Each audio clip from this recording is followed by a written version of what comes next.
Yes. എന്റെ പേര് മണികണ്ഠദാസ്. ഞാൻ നിങ്ങൾക്കൊരു ഇൻഫർമേഷൻ ആയിട്ട് വന്നതാണ്. മിക്കവാറും ഇപ്പം നമ്മൾ ഫേസ് ചെയ്യുന്ന ഒരു പ്രോബ്ലം ആണ്. ഇപ്പം നമുക്ക് ഒരുപാട് കംപ്ലൈന്റ് റേഷ്യോ വരുന്നുണ്ട്. നമ്മൾ പുതിയ ബാറ്ററി മാറിയിട്ട് കൊടുത്താലും അതല്ല, കംപ്ലൈന്റ് ആയിട്ട് വരുന്ന ബാറ്ററിയൊക്കെ ഇതാണ്ട് ആ ബാറ്ററിയൊക്കെ ഇതുപോലെ പപ്പടം പോലെ പൊള്ളി വരുന്ന ഒരു അവസ്ഥയാണ്. ഇത് എന്തുകൊണ്ടാണ് ഇങ്ങനെ സംഭവിക്കുന്നത് വെച്ച് കഴിഞ്ഞാൽ നമ്മൾ ഒരു ഉപയോഗത്തിന്റെ ആ ഒരു രീതി വെച്ചാൽ, കാരണം പഴയ ലാപ്ടോപ്പ് ഒക്കെ എന്ന് പറയുമ്പോൾ നമുക്ക് ഇൻബിൽറ്റ് ബാറ്ററി അല്ലായിരുന്നു, പുറത്തുകൂടെ നമുക്ക് ഊരുകയും ആ ബാറ്ററി. അപ്പൊ ഇപ്പം വരുന്ന ബാറ്ററി എന്ന് പറഞ്ഞാൽ നമ്മുടെ മൊബൈൽ ഫോണിന്റെ അതേ ബാറ്ററി ടെക്നോളജി വരുന്ന വെച്ചാൽ വലിപ്പം ഉണ്ടെന്ന് മാത്രം അതേ ടെക്നോളജി തന്നെയാണ് അതിനകത്ത് യൂസ് ചെയ്യുന്നത്. അതുകൊണ്ട് ഇത് കുത്തിയിട്ടുണ്ട് നമുക്ക് ഉപയോഗിക്കാൻ പാടില്ല. നമ്മുടെ മൊബൈൽ ഫോൺ എങ്ങനെയാണ് കുത്തിയിട്ട് കഴിഞ്ഞാൽ ഇത് കണ്ടിന്യൂസ് കുത്തി കഴിഞ്ഞാൽ ബാറ്ററി ബൾജാവും. അതേപോലെ തന്നെ ലാപ്ടോപ്പും കണ്ടിന്യൂസ് ആയിട്ട് കുത്തിയിട്ട് ഉപയോഗിച്ചു കഴിഞ്ഞാൽ നമുക്ക് ബാറ്ററി ബൾജാവും. അതുകൊണ്ടാണ് ഇങ്ങനെ സംഭവിക്കുന്നത്.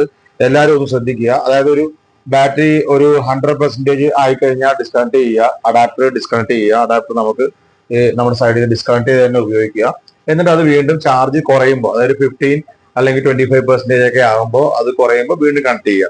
മൊബൈൽ ഫോൺ നമ്മൾ യൂസ് ചെയ്യുന്നത് പോലെ കണക്ട് ചെയ്യുക. അങ്ങനെ ആകുമ്പോൾ നമുക്ക് കുറച്ച് കൂടുതൽ നാള് ബാറ്ററിയുടെ ലൈഫ് നോക്കാൻ പറ്റും. പ്ലസ് ഇതുപോലെ പപ്പടം പോലെ പൊള്ളുന്ന ആ ഒരു പ്രക്രിയയിൽ നിന്ന് നമുക്ക് നമ്മുടെ ലാപ്ടോപ്പിനെ സേവ് ചെയ്യാനും പറ്റും. Thank you. ഇതുപോലുള്ള പുതിയ അറിവുകൾക്കായിട്ട് നമ്മുടെ പേജ് ഫോളോ ചെയ്യുകയോ സബ്സ്ക്രൈബ് ചെയ്യുകയോ ചെയ്യുക. Thank you.